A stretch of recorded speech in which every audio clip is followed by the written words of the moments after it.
Welcome to Tonebenders, a sound designers podcast. Here are your hosts, Dustin, Timothy, and Renee. Welcome to Tonebenders. My name is Renee Coronado. I'm here with Timothy Muirhead and Dustin Camilleri.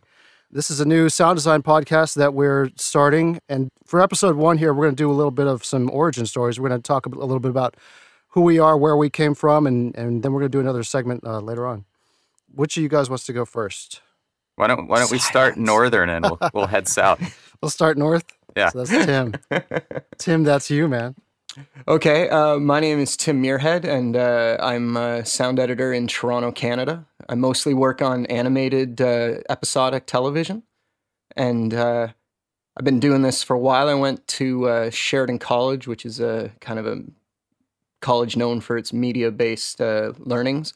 And then from there, I did a co-op at one of the studios in Toronto, and then I got a job there. Worked there for about 6 years, and then I went freelance, and I've been doing that for, I think, 10 years now. Wow. So, yeah, as I say, mostly I do animated series, but I've also done a lot of documentaries earlier in my career and a few features as well. So, yeah. Do you go soup to nuts on the animated stuff, or is it just... Well, it depends on the series. Some series I just do sound effects. Some series I just do dialogue. Some series, if they're lower budget, I do everything. Depends on the budget and the crew. But definitely sound effects is the one that I enjoy doing the most. Cutting dialogue for animation is all recorded in a booth, so it's pretty straightforward.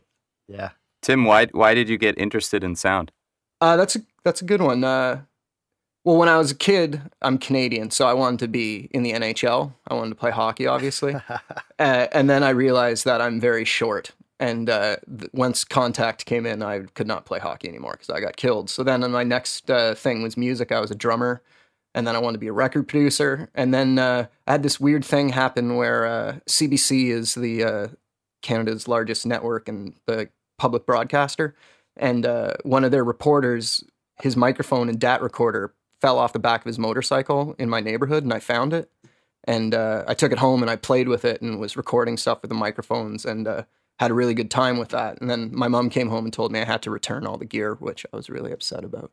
But that was my first time kind of getting a microphone in my hand and recording stuff and just playing around and rewinding it and playing it. And I kind of fell in love with it there. And then I ended up going to college for it and stuff. So that was kind of a weird circumstances that first got me into it. Do you get out to record hockey much? You know, I started playing goalie a couple years ago. I've always been a skater, and I put a portable recorder behind the net, behind where because I save all the pucks. Like no puck would get into the net, so the portable recorder would be perfectly safe. But it didn't record very well. It never got hit, thank God. But I did go early one time and record a couple pucks hitting posts and stuff like that, which was fun. You know, I found that some of my best hockey stuff has come at minor league games because you got full-size dudes out there and they're going full speed, but there's nobody in the stands and you have full access to the whole place. And I've gotten some of my best just checks and glass hits off of minor league stuff, like lower level minor league stuff, you know, like barely professional hockey. Well, I know all about that level of hockey. Cool. So what are you up to next? Where are you headed with your career, or what do you want to do? Do you want to keep doing what you're doing now, or are you looking to do something different? Ideally, I'd like to get into animated features. I've done a couple animated features, quite low budget ones, but that's the goal, to get into animated features for sure. Take the next step. What do you like about animation in particular versus live action? Animation, I find, is really fun because a lot of the time there's no prescribed what something should sound like. In a gun has got to sound like a gun when Christian Slater raises it and shoots it at somebody. But in a cartoon, you can, they're half the time they're in space and stuff like that. I guess sci-fi films is the same thing, but you have a lot more freedom with the sound effect design in animation because it's obviously a completely made up world, drawings. Do you do any mixing? I haven't been doing that recently, but I did before. Man, I find mixing for animation to be the trickiest thing, just because it's very so tricky, open and out there. Yeah, especially the dialogue, to try and get everybody to sound like where they are. Yeah, because everything's just dry. Yeah. And as you said, Tim, since nothing really exists, the level of detail Yeah, you can get that's deep. necessary to really create that world is can get pretty intense. Yeah, it's fun.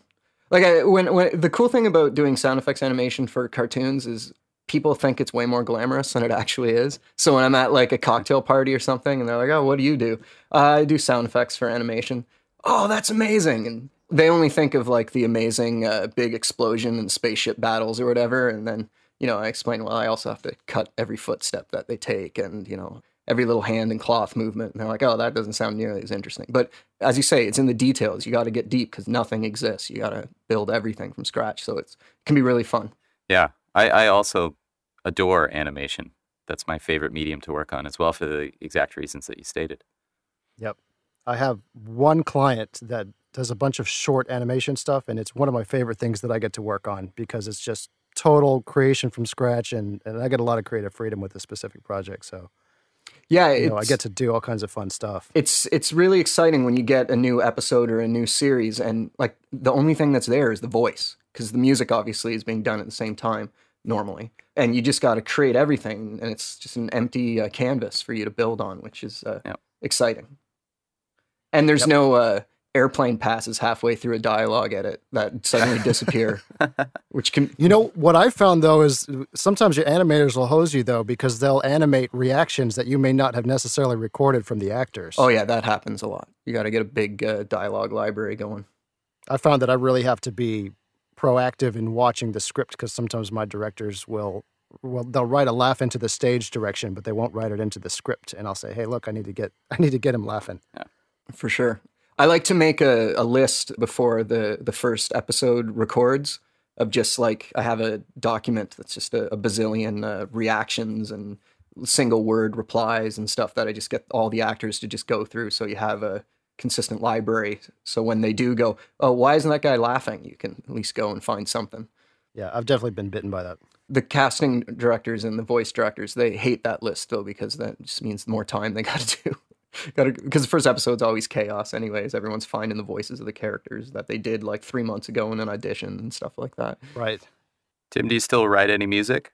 I play drums in a band, but the guitarist and bass player write the music. I just make it rock. Of course. Of course. Yeah, they like to write music in extremely bizarre time signatures that make the drumming very difficult. And that's how I have fun, just figuring out how to make a 13/11 time signature work rhythmically. How very Radiohead of you. Exactly. So going south, I guess we're up to Dustin next. What's cool. Your origin story there? Yeah, I guess that'd be me. So my name is Dustin Camilleri, and I'm a sound designer, re-recording mixer, sometimes composer, and post-production supervisor, currently located in Chicago. I got my start in a very roundabout way, I suppose. My background in college started in math, computer science, and I eventually found my way into some audio work through electronic music, specifically in the DJ scene at the time. I started DJing and found myself really into the production side of things. It was interesting to me the way that they were making sounds that weren't necessarily guitars, drums, bass, and vocals. It seemed interesting, and I had never heard a lot of those types of noises before, and I was interested where they came from.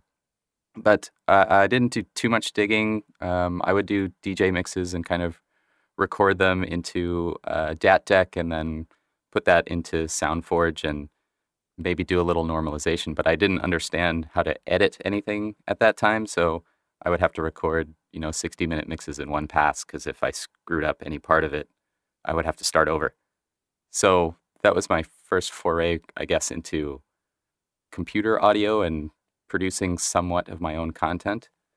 And after the math computer science thing, I did a bunch of other stuff in college and ended up with a communications degree, completely unrelated.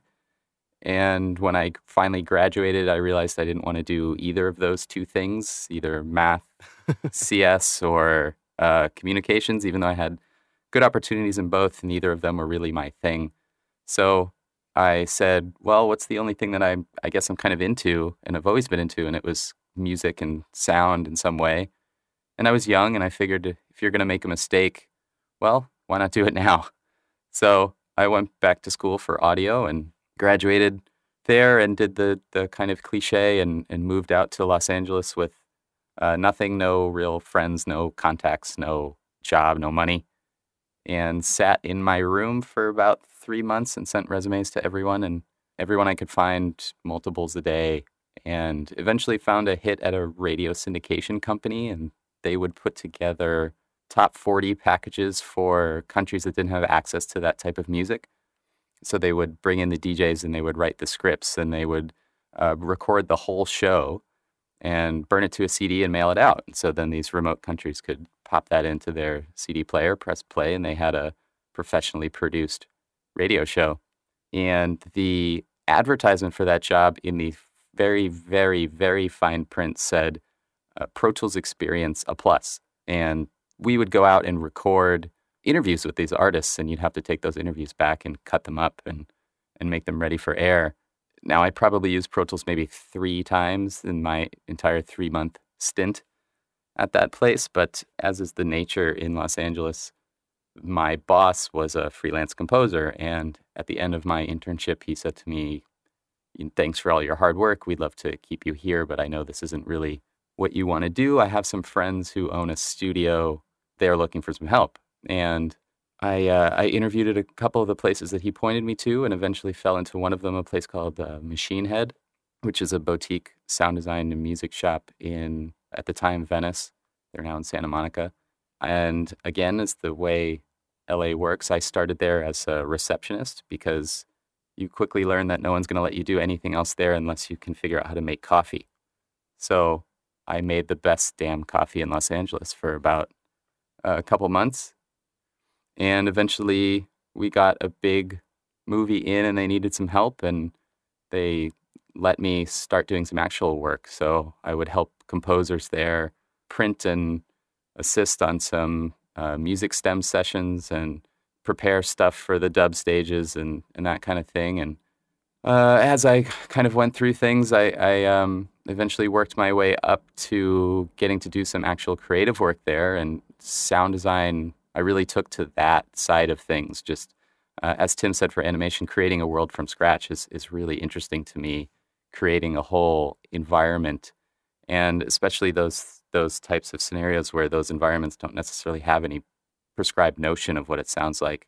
I found myself drawn to that, and thankfully my boss thought I was fairly decent at it. So I did that for about 5 years and eventually left Machine Head, took a job here in Chicago at a video game company called High Voltage Software as an in-house audio designer. And I would do everything from editing music to creating sound effects to recording voiceover and, of course, the implementation as well. I was there for just under a year, and then I left there. And since then, I've been running my own business, actually, kind of as a freelancer contract type person, doing mostly long format, so a lot of film work and some video game stuff also, mostly as a sound designer, and lately, actually in the last 2 years, a lot of mixing. So that's where the re-recording mix would come into play. And then last year, a large advertising agency here in Chicago tapped me to run their in-house production and post-production facility. So that's a full-featured, cross-discipline, editorial, animation, sound design, music mix, and everything in between. And so I've been doing that for about a year, and we're just getting ready to build the new facility, which is pretty exciting. So I keep busy. I keep busy on both fronts. Did you create your position over there, or did you step in when someone else stepped out? That position didn't really exist. It was kind of filled as more of just a producer role, but they needed someone to kind of push it forward, and so that was when they brought me in. So my actual title I created at that space, at least. So it's kind of a new thing for them, the type of thing that I'm doing. Mm-hmm. Now, the advertising agency is a huge organization, and they have a model of this business that works at their headquarters. So there is someone like me there. So it wasn't exactly, breaking new ground for the organization as a whole, but certainly in Chicago, it was something new for them.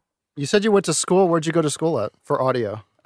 So my undergrad degree was at the University of Illinois in Champaign, And then after I finished there with a communications degree, I went to Full Sail, actually, in Florida. There you go. Yep. So are you from Chicago? Is that why you moved from LA to Chicago? No, I'm from Boston. Well, just outside of Boston, actually. Yeah. So Boston to Champaign to Orlando to Los Angeles to Chicago. Right on. It's a pretty straight path. I like your story about making coffee. That reminded me the first day that I did my internship, they were like, go make coffee. And I don't drink coffee. And I made the worst coffee that has ever been made in history. And they seriously considered just like having me leave. That almost destroyed my entire career, the fact that I didn't know how to make coffee. That's wild. It's a big deal. I mean, it is. You come to quickly realize that no one's going to let you sit at $1 million console if you can't figure out how to make a client happy in the most basic sense. You know, and I don't drink coffee either, but I understood what they were doing, and it's a little test for you. Yeah, you know, do exactly. you take this seriously? Because if you don't take that seriously, then how are you going to take a session seriously when it's 5 o'clock in the morning and you've got to ship something the next day? Yep. Well, luckily they gave me a second chance. I now can make a mean cup of coffee. That's right. Yeah, me See, too. I still can't quickly make learned. coffee. I suck. But ironically, I do kind of judge our interns. I'm like, hey, man, how was your coffee? Yeah, it's just an attitude thing. I think the thing of it is, you know, are you willing to do the things that you don't necessarily want to do with the same amount of passion as the stuff that you're way into? And if you are, then you're probably someone that you want to keep around that place. I say that to my interns and the kind of students that I work with and other young people that I'm around. You know, no matter what you're doing, always do it to the best possible way you can do it. It doesn't matter if you're making coffee, I cleaned the bathrooms there as well, but those bathrooms were spotless.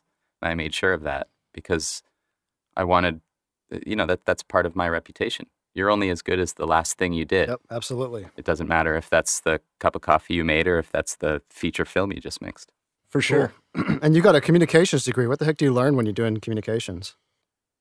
It's a bit of a misnamed degree. It's more of a business degree, actually. So it's macro and micro communications. So communications within businesses, how departments and employees and employers talk to each other, and then how businesses talk to each other, how the flow of communication moves within an organization and how communication moves from organization to organization. So it was interesting. I both of my parents run their own business. I now run my own business. My sister's starting her own business. So I kind of come from a long line of entrepreneurs. So it made sense to me and I enjoyed it. But it certainly was completely unrelated to anything that I had even been remotely interested in the rest of my life. So you don't use it in your audio career? Well, absolutely. Use it every day. I mean, audio really at the end of the day is a customer service job. You know, you have to make people happy. And I've worked with a lot of people who are incredibly technically gifted, but they can't run a session with clients. And that makes them almost useless. You know, they might be good as a kind of a remote contractor, but you can't bring them in to run a session, a high pressure session with clients who are paying a ridiculous amount of money per hour. You've got to know how to communicate with people and how to make them happy and how to read them. And that's really important. It's an understated skill, I think. But it's, at least for me, as someone who's now in a position where I hire people and I kind of vet people for our place, communication is one of the first things I look at. You know? Yeah, for sure. How do you talk to me and how do you talk to the rest of the staff? And how do you talk to people who are looking to you? Because they, you know, clients come in and they're pretty stressed out. Everything about their project, especially as audio as the last step, everything about their project is in your hands.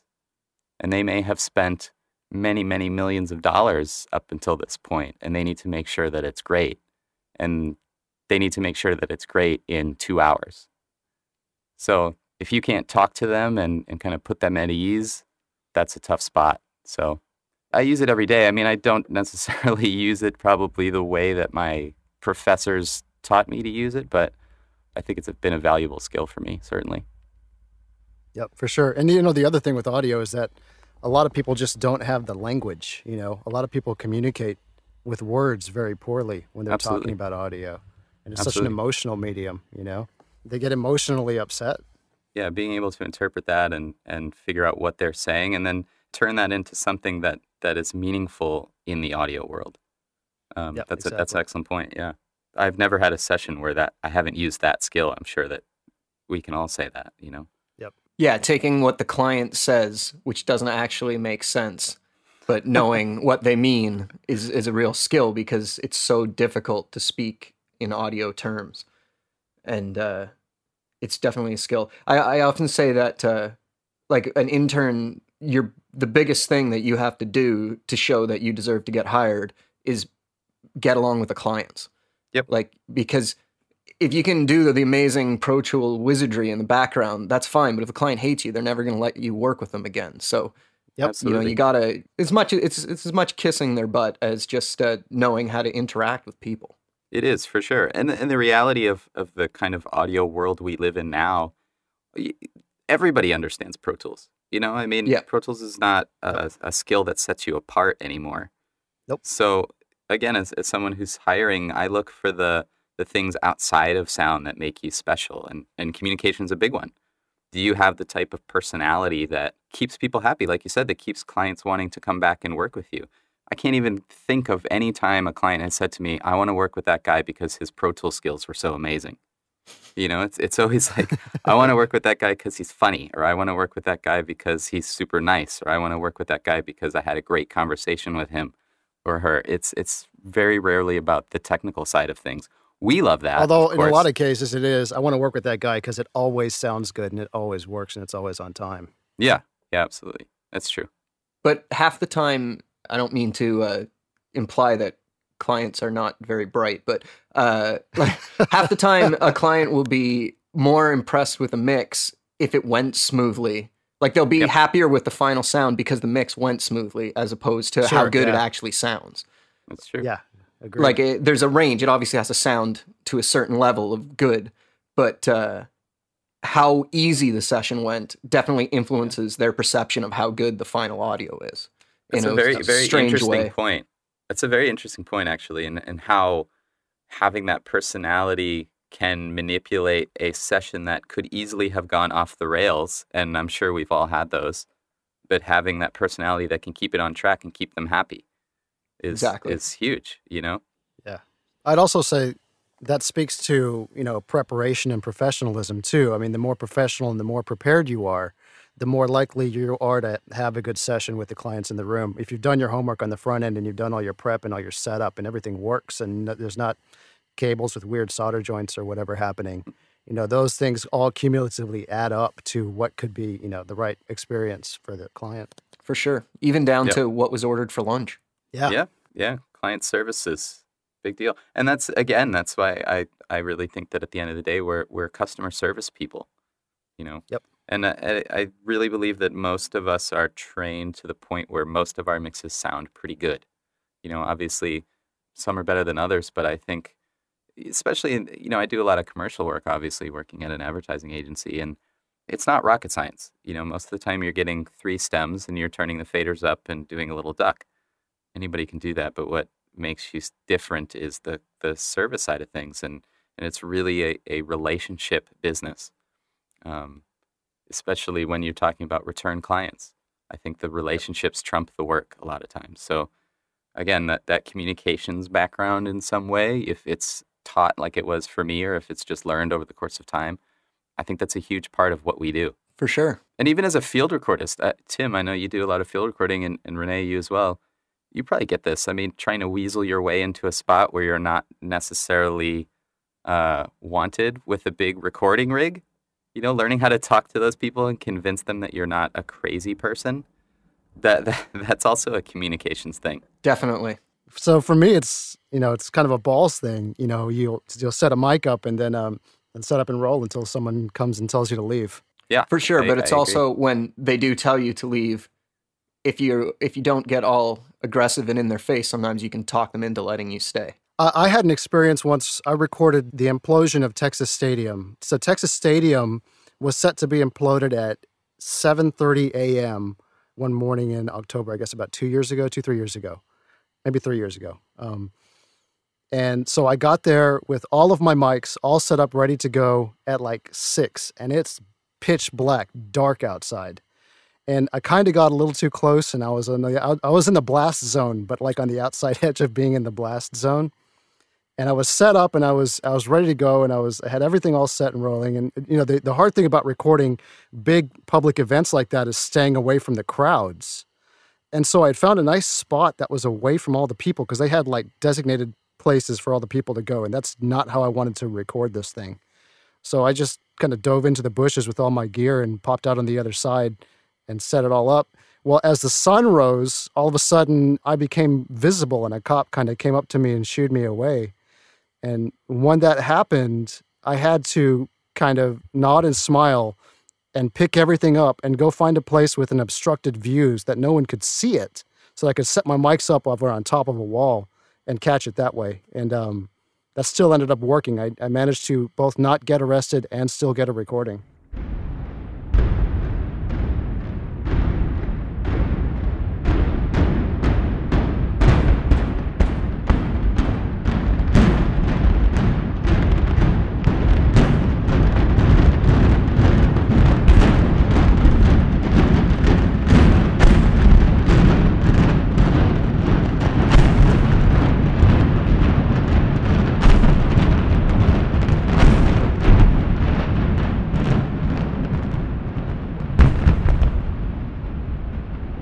Not getting arrested is always a good thing. Right.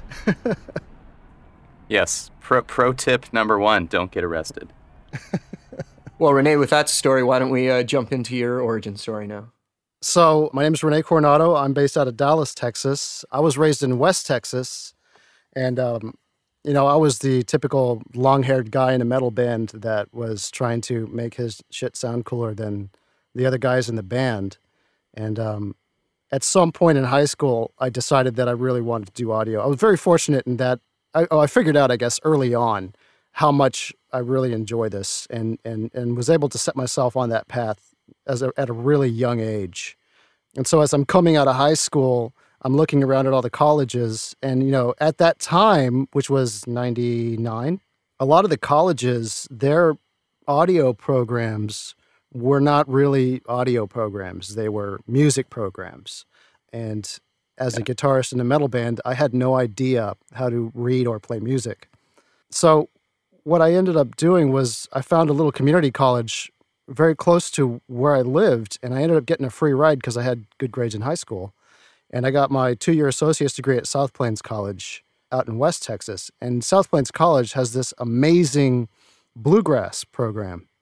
And to this day, one of the best recordings I've ever made in my life was of a bluegrass band while I was in school.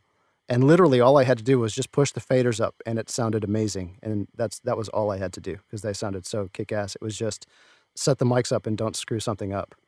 But what I found was that I got a way better education with regards to audio and the fundamentals at that school and at that time that I'm seeing a lot of kids now getting, because I taught us, microphone theory and acoustics and electricity and troubleshooting and, all the fundamentals that you should learn in school.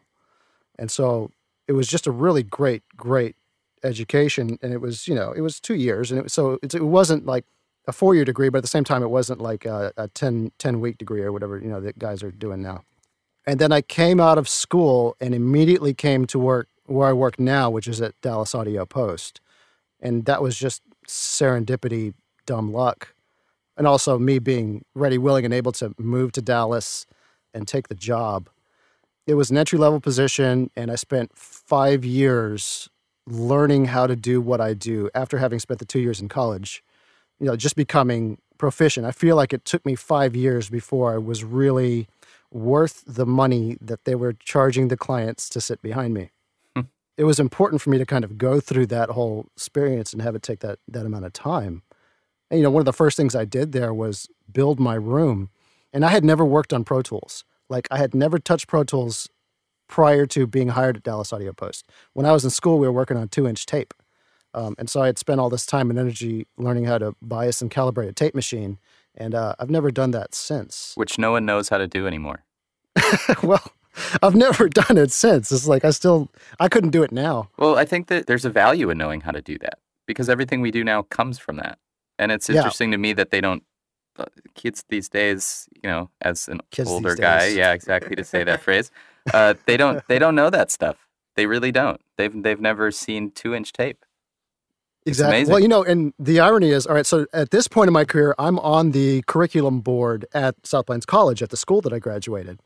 And it's a huge challenge because kids come in and they're learning on different tools than what I learned on. And they have different expectations of what they want out of that program than what I had. And a lot of the people that taught me at that school are still there. And it's always the biggest debate is what's the best purpose? What's the best way to serve these kids and to teach them what they need to know? What do they need to know now versus what I needed to know then? Sure. And it shifts and it changes over time. But I still preach the fundamentals. I say, hey, you need to know how a microphone works, like physically, so that you can troubleshoot it and fix it. And you need to know how acoustics work, and you need to know how electricity works. But then I add to that, I say, hey, you need to know file management. If you don't know file management, you're in real trouble, And that was something that I didn't learn at that time, that I had to learn, as my career went on. I work in a collaborative environment. I don't work solo. So I work with a team of other engineers, and we're always opening each other's work up and tweaking and moving. And sometimes, one of my coworkers will do a session and I'll open it up later in the day and do a pickup or, do a tweak or do a revision. And so when you're working in a collaborative environment, your file maintenance and your file naming systems tend to get a lot better, a lot quicker. And the other thing that I'm kind of in charge of here now is all the databasing. So all of our sound effects and music all gets databased through me. Nothing hits our library before it goes through me. And the other thing is all of our backups. So every day, I'm the one that's in charge of making sure that all the automated backups are in place and the one manual backup that I run is in place and that all the backups are working fine. And so when you have that perspective, when you're in a collaborative environment and you're the one that's in charge of the libraries and you're the one that's in charge of the backups and the retrievals, you start to get pretty hardcore about your file maintenance and about your file naming schemes. And so I feel like that's something that I learned on the job that was very, very important that didn't come from school. And, I work in like I said, I spent my first 5 years just kind of figuring out what the hell I was doing. And then I spent the 5 years after that figuring out amongst what I'm doing, what am I good at? And I kind of developed my niches within the team of people that I work with as the field recordist and as the lead sound designer and as an ADR cutter. I love cutting ADR. And so, those are kind of the three things that I really specialize in amongst doing the other kind of basic fundamental stuff you have to do, mixing spots and editing music and doing all of that. So it took me 5 years to figure out what I was doing, 5 years to determine my specialties. And now I'm in the process in my career where I'm refining my specialties and trying to become very, very good at the things that I specialize in the context of my team. And so now's the point of my career when I'm trying real hard to push myself with regards to my field recording and push myself with regards to my sound design, where I still have holes. My biggest holes as a sound designer are in the synthesis realm for sure. And to get myself as far down those roads as I can get to where I can really contribute to the team. Because the thing is, when I came out of school and I came to work where I work, I thought I was a musician because I played guitar in a band for many years. And I didn't realize that I wasn't a musician until I started hanging out with people that were very high-level musicians that were doing things that I couldn't wrap my brain around on the guitar. And, with guitar, there's always going to be someone that's going to shred you on a guitar. It doesn't matter. You'll never be the best guitar player in the world. But the people that work here are such talented and like highly educated musicians that it became apparent to me that I needed to find my specialties in other realms, because I was never going to specialize in those things in a way that was going to be beneficial to what the team was as a whole. That's kind of where we're at. And, I'm very fortunate. We get to do a broad level, of stuff. Our clients are very, very diverse. We do animation, we do films, we do field recording. We do a lot of political work. I do a lot of stuff for the sports teams in town. And so, yeah, that's kind of where I'm at. And I'm in Dallas and I'm living the dream. Awesome. It's interesting that you've been at one facility for this kind of the duration of your professional side of things. I find that to be pretty rare, especially these days where people move around so often. How can you speak to that type of longevity? Well, I owe a lot to the organization. There are a lot of organizations that are set up to kind of churn through people. And this place is not. We're very, very unique. We're set up like a law firm. So you put a certain amount of tenure in and you become a partner. And I became a partner here last year. Congratulations. Yeah, it was a big day. And it was, it's something that I would not have the opportunity to do in almost any other audio setting. Mm-hmm. And so, I am very cognizant of that. To some degree, again, it's dumb luck that I found my way into an organization that was structured like that at the age that I did, because I was 21 when I got hired here. Sure.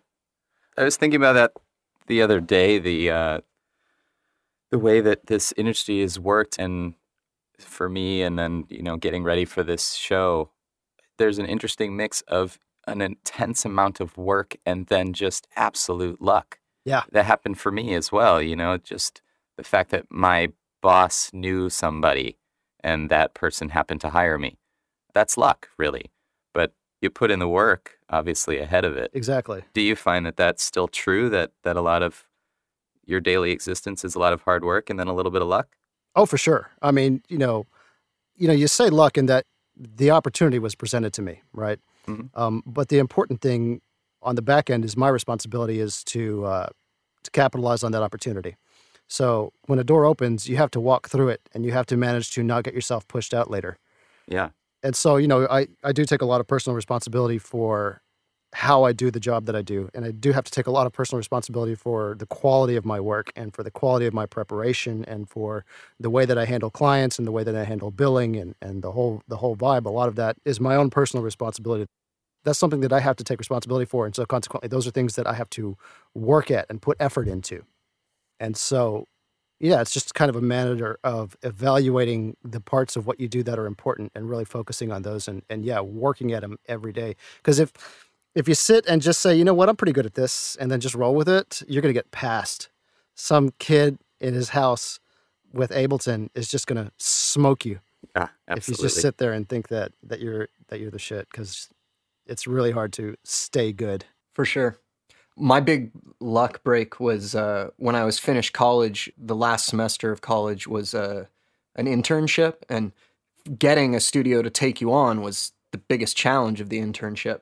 And I just got lucky that when I sent in my resume by fax, remember those? I love a fax machine. The owner of the studio was leaning against the counter that the fax machine was on, talking to the lead engineer about how they should get an intern as my fax was rolling in. So they phoned me literally like a minute and a half after I hit send on the fax. Wow. And then I ended up getting an internship at that studio. They ended up hiring me. I worked there for 5 or 6 years. And almost every client and connection that I have now, 10 years into freelancing, can be traced back to someone that I worked with when I was first at that studio, who then went to somewhere else, and they kept in touch with me. And like almost my whole business now is based around that fax coming in at that exact right moment when they were talking around it. Yeah, that's cool. Now, as you say, I had to take advantage of that. I had to show up and do well at the internship so that they hired me. And then I worked the night shift for a couple years. And then, I got into working with clients and I started mixing. And then when I went freelance, I basically went freelance because I wanted to do sound editing more than mixing. They were pushing me more in a mixing route. But when I went freelance, I became that company's main sound editor when they needed somebody. But yeah, it all traces back to that one fated moment when my fax came in at the exact right time. See, I can't wrap my head around the whole freelance mentality because I've been at this company for 12 years, and it's like it would terrify me to be out there trying to find a gig every day, You get over that, but it's certainly in the back of your head all the time. I think it's a mix of, I've been on both sides now. I've been at a facility, and Tim, you could probably say the same thing, but there's this certain something to having that security of knowing you're going to that place every day and you're going to get a paycheck from that place every 2 weeks or whatever it is. But there's also an incredible thrill from being your own boss and doing what you want to do and taking on the projects you want to take on and saying no to the projects you don't and sleeping in if you feel like that day, or being kind of the master of your own destiny in a way. So it's a six of one, half dozen of the other kind of thing. I think there's pros and cons to both sides of it, and both are very, very interesting and thrilling and exciting in their own right. For sure. But you're kind of doing both at the same time, aren't you? Yeah, actually, right now, because I'm a crazy person, so I decided to run two businesses at once. And a podcast. And a podcast and and a blog. Yeah, and a blog and hundreds of other things. Yeah, I also do web design work if anybody needs a website. But yeah. But that's how it is, though. You have to love it. You have to be driven, and it has to not be a chore. If it's work, it's not worth it. I was going to say, I made that's why when I finished my undergrad degree at Illinois, I decided to change routes because I had two great job offers. I mean, really great job offers straight out of school. And I realized that those things for me were a chore. And I didn't want to get up in the morning and think to myself, I don't really want to go to work today, and I never wanted that feeling. And luckily enough, I found something that I love. I really, really love. And it's the type of thing now where I can't stop thinking about it, what I do. And I just love this work so much that it's almost beyond a passion. I think it's an obsession for me. And I do it not because I make money at it or because it's my job. I do it because somewhere deep inside of me, I feel like I have to do it. Like I'm compelled to do it. It's not a conscious thought anymore. It's just I'm drawn to it. Find the thing you love and then find a way to make money at it. Totally. Exactly. Totally. Renee, the other thing that was kind of cool about what you said was you took 5 years to figure out what you were doing, and then the next 5 years at figuring out your niche, and now you're into the refining of those skills. For sure. I think that's a really interesting take on kind of a career trajectory. And I think, and Tim, I don't know about you, but I'm probably in that same boat. Certainly when I started, I had no idea what I was doing. When my boss first asked me to do sound design, I was like, of course I said yes with a big smile on my face. And as soon as he left the room, I said, oh shit. Okay, now watch the language, okay? I don't know how to do sound design. I mean, I know what that is and I know the basics of it, but I didn't know how to set up my session, and I didn't understand any of the real professional fundamentals of it. So it took a while to get that down. And then once I got that down, then I spent some time figuring out, okay, what part of this industry do I really like? And I've found that I really like sound design, particularly really synthesis-based stuff, and coming from the math computer science thing, which I do love, the kind of more technical side of sound design I really enjoy. And then in the last few years, I've found that I really enjoy re-recording mixing for feature-length, long format. And so now I'm at a point where I'm going down those two paths and trying to be, as you said, Renee, the best at those two things that I can be. And you had some guidance when you were at Machine Head, didn't you? You had people. I mean, that was a sound design shop, right? It was a sound design shop, yeah. It was a sound design and original music shop. So there were people who did just sound design and people who did just composition, and then some people that did both. But I was lucky that the Machine Head is a very interesting place. Some truly amazing people have gone through there, and it seems like you're only ever 6 degrees away from someone who worked there. Right. And there were some great, when I was there were some great mentors for me. So they kind of showed me the ropes. And in particular, the two people that were there, the owner, Stephen Dewey, he is, in my opinion, one of the best pure sound designers that I've ever encountered. What comes out of his brain and what he can put into a sonic form is just amazing to me. And he taught me a lot about how to capture an emotion with a sound, or how to tell a story with some crazy piece of audio. And that was incredibly eye-opening for me. And the other gentleman, Tobias Enhaus, who is a brilliant composer and sound designer in his own right, but comes from a very different approach. And he is very technical and kind of math-oriented. And that was great for me because he's actually the one who got me into Kyma. And I've been a Kyma user now for 6 or 7 years, and it's my favorite thing that I own. And he taught me a lot about how to create sounds from scratch using that kind of more mathematical, synthesized approach. And so having those two things obviously helped shape a lot of what I do now and how I do it. See, and that's a very different perspective from mine, because with regards to sound design, to a large degree, especially early on, I was really having to wing it, and I'm in a bit of a vacuum here in Texas. There are a lot of good sound designers in Texas, but I didn't really know them or interact with them on that type of creative level as I was trying to figure out how to do the things that I do well. So to a large degree, with the recent coming of the Twitter community and the blogosphere and all of that, it's been a very recent development in my career with regards to being able to share ideas and have people check stuff out, or, see ideas that other people have. I had a lot of tutelage and I had a lot of coming up with regards to, and a lot of mentorship with regards to the other elements of my job, but not specifically to the sound design side of it. And so to some degree, that's what I'm hoping to get out of this podcast as well, is really just sharing ideas and trying stuff and being wrong and being called out for being wrong and learning that way. As a freelancer, just as you mentioned the social media aspect of Twitter and blogs and such, because I used to be like you, Renee, where I was in a studio with many other engineers, and you would collaborate and learn from each other. Oh, I figured out how to do this, and you can do this way, and you'd build systems and protocols, and all learn together. And then since I went freelance for the first couple of years, suddenly I was in this like vacuum where I knew what I knew, but I wasn't being able to interact with people in the same way because I was my own shop for the most part. But now with Twitter and blogs, you can learn so much and be interactive without actually being in the same room as people, the way it was like in 1998 when I first got my first job. Like none of that remotely existed. You wanted to learn something new, you got out the manual. Yeah.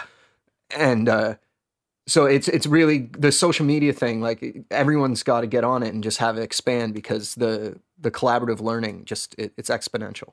And what I found with the blogging too is interesting, because you never know who's looking at your blog and who's reading your blog. I have clients every so often that'll show up and be like, "Hey, I saw that thing that you put on your blog," and I'd be like, "I had no idea you were looking at my blog," And you'll get comments from people that you don't know on Twitter and that you don't know anywhere else on the internet. There's these other random strangers that are watching your blog that are sometimes calling you out for being wrong. And that's how you learn, is you put yourself out there, because the internet's real good at telling you, pointing out to you when something you said isn't exactly correct.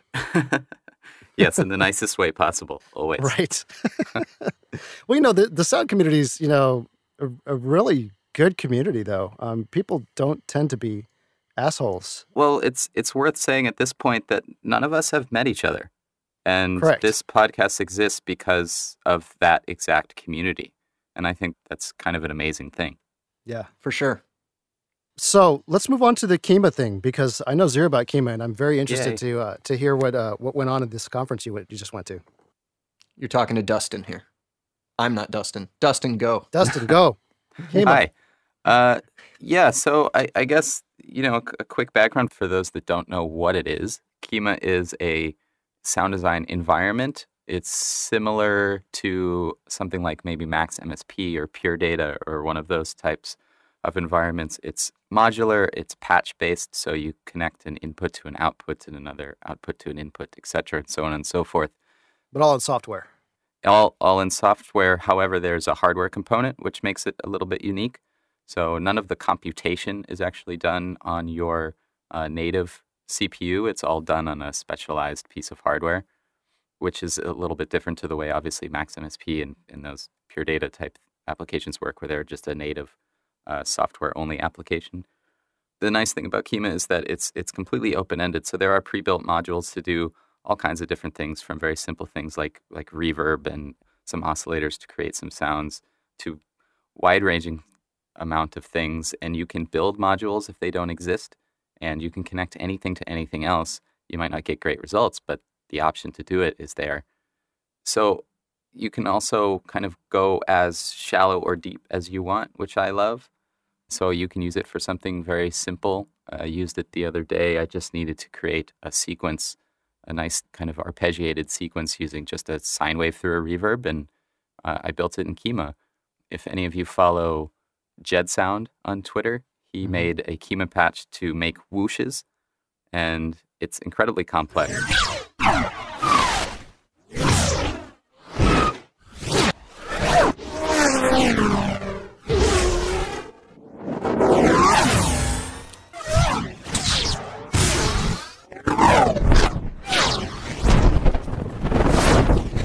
It's amazing, and the flexibility of that system is kind of through the roof. So this is kind of a whole system based around creating sound, and we're using sound design in the very broad sense with Kyma. It's anything, anything that makes a noise.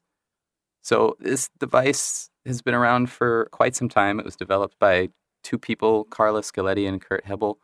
It began as their research project when they were in college at the University of Illinois. And after a bit of time, it became a commercial product and has been ever since through their company, Symbolic Sound. Because it's kind of a very niche piece of gear, the kind of buy-in is such that it's not, available at your local Guitar Center type of thing. Like, how big is the Kyma community compared to, say, like Reactor? Well, much smaller, fractions of Reactor or Max. You can just take a look at the forum activities and see that it's quite a bit different. I actually was remarking at the forum that enrollment was about maybe 70 people or so for Kyma. If you did that type of thing for Max MSP, you'd have thousands and thousands and thousands of people who would sign up. Is the reason that it's a smaller community, I don't know the exact numbers, but from what I understand, it's a bit of a price point to get your foot in the door with Kyma. Is that correct? That's $3,000. Yeah, the big system now, I believe, is $4,700, the top of the line model. Plus, you'll need an audio interface, so that puts you over the $5,000 mark. But also, there's a learning curve. You can't just buy it and start making noises right away, right? Exactly. I mean, you can buy it and start making noises right away, but it's like anything. It takes a bit of time to understand, and because it's so deep, if you really want to get the most out of it, you have to invest a lot of time. Yeah. I've been using this thing now, like I said, for probably 6 years now, and I only know, if I said I know 10% of it, I'd be giving myself too much credit. It's incredibly, incredibly deep.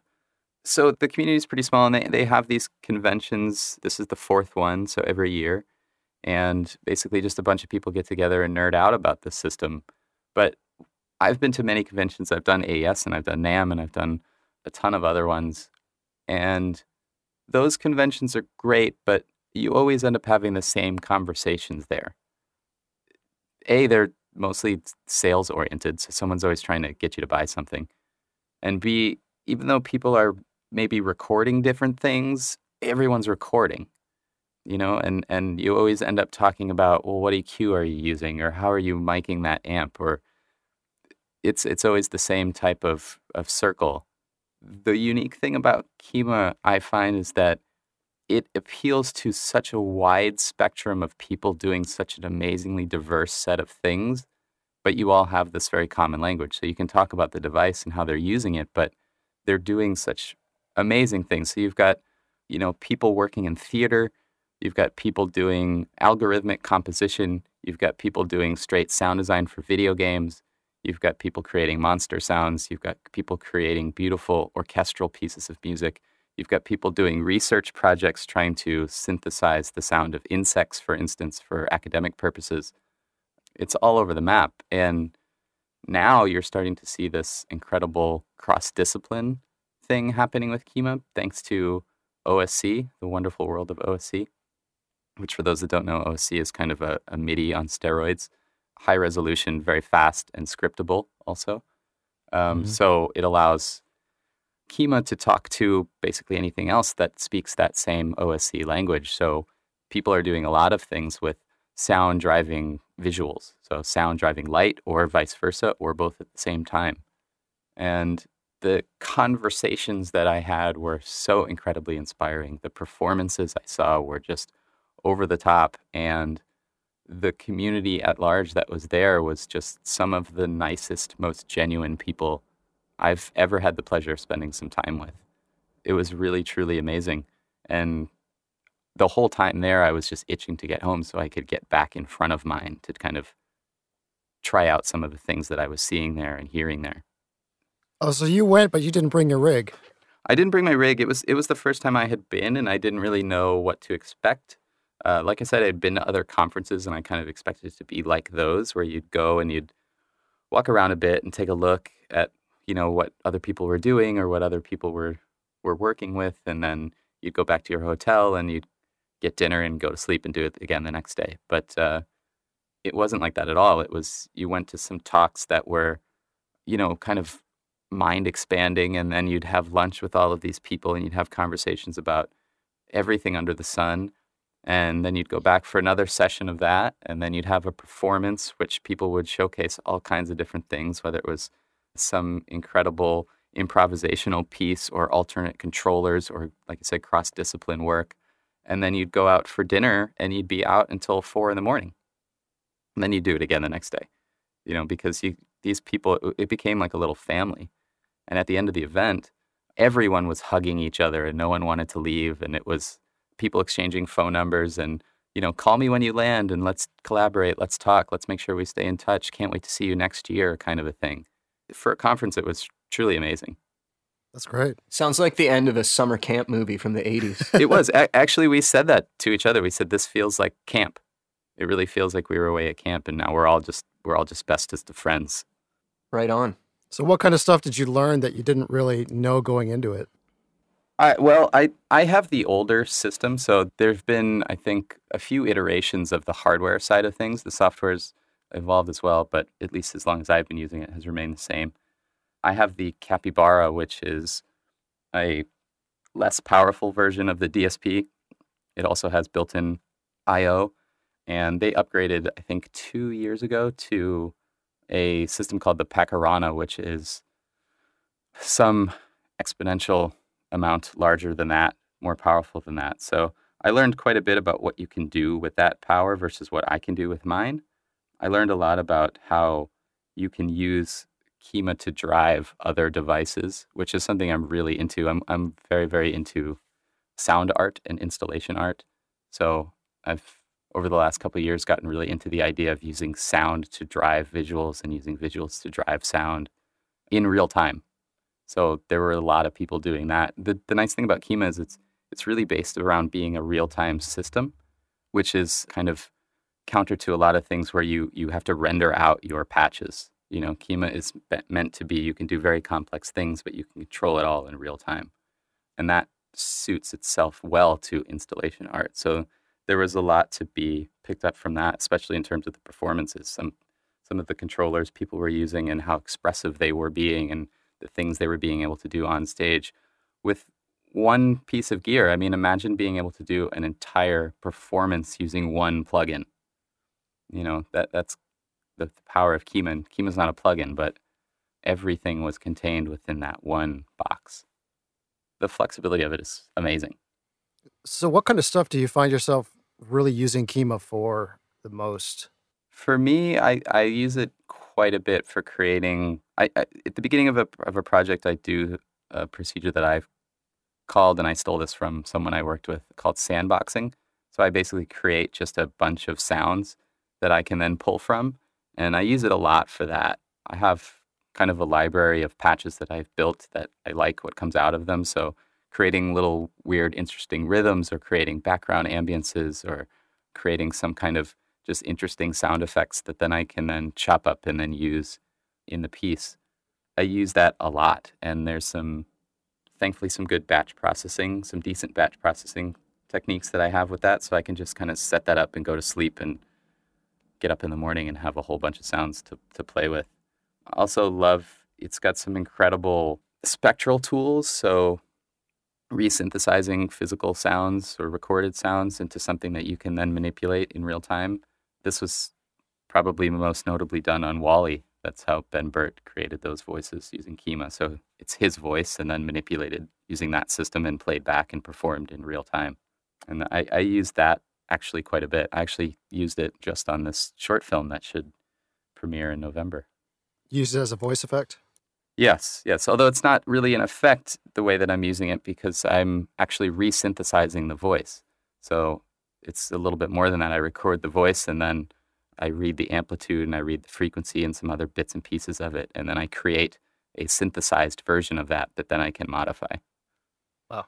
And voice processing, as you know, is really quite difficult to do and not have it sound cheesy. Yep. And Kyma, you can get very, very nuanced and very expressive.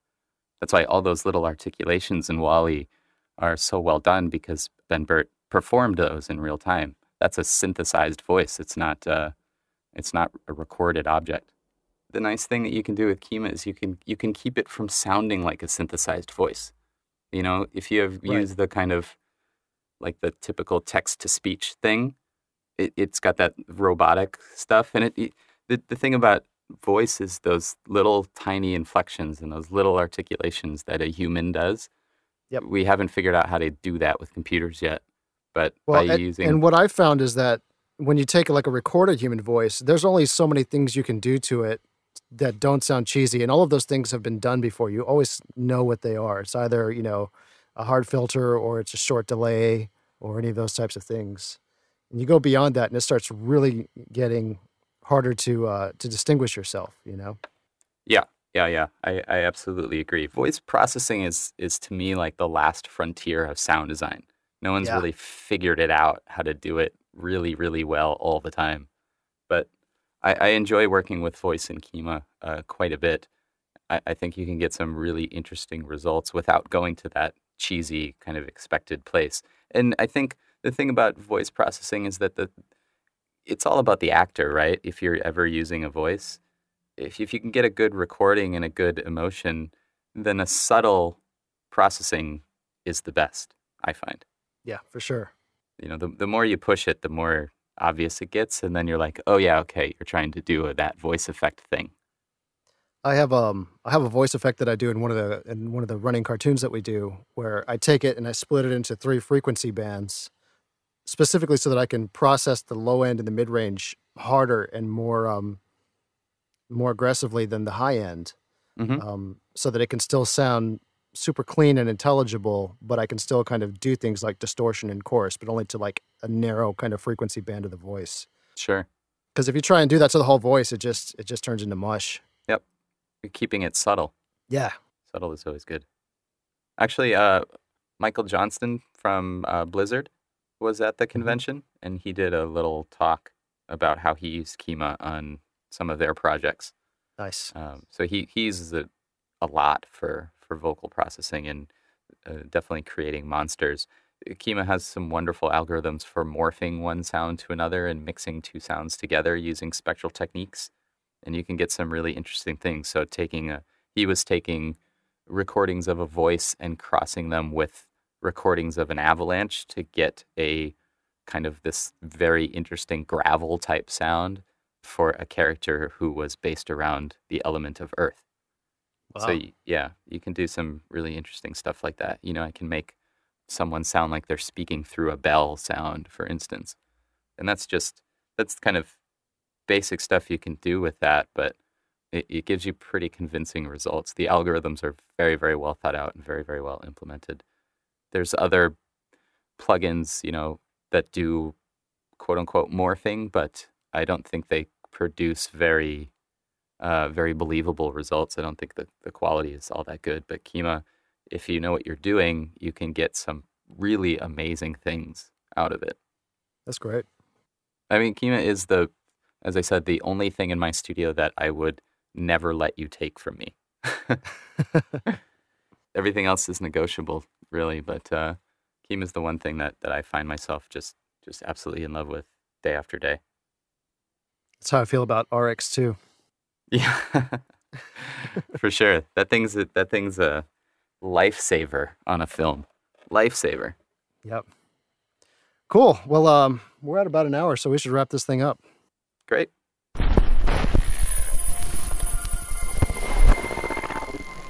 Let's talk about comments. This is episode number 1, and so obviously we don't have any comments yet. If you'd like to leave a comment, go to tonebenders.net. Click on the episode 1, leave a comment in the comment section. We'll read it on the air in episode 2, and we'll discuss any kind of fun things that you guys have to say. Absolutely. And any comments about segments you'd like to see on the show, or things we did that you don't like, things we didn't do that you do like, let us know, and we'll be happy to accommodate. This is an experiment for all of us, a work in progress, so to speak. Go ahead, Tim. I see you.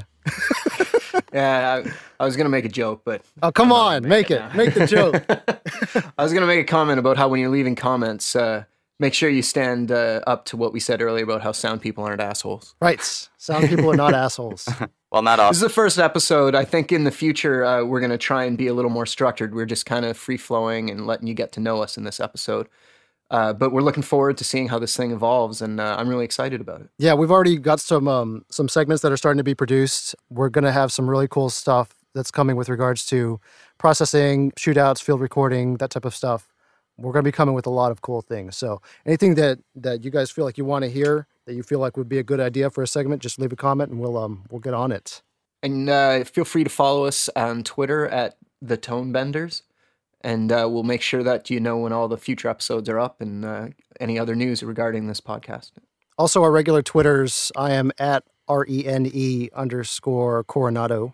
Dustin is at Pulse Train, is that correct? That is correct. And Tim is at Azimuth Audio. Correct. Follow us on Twitter.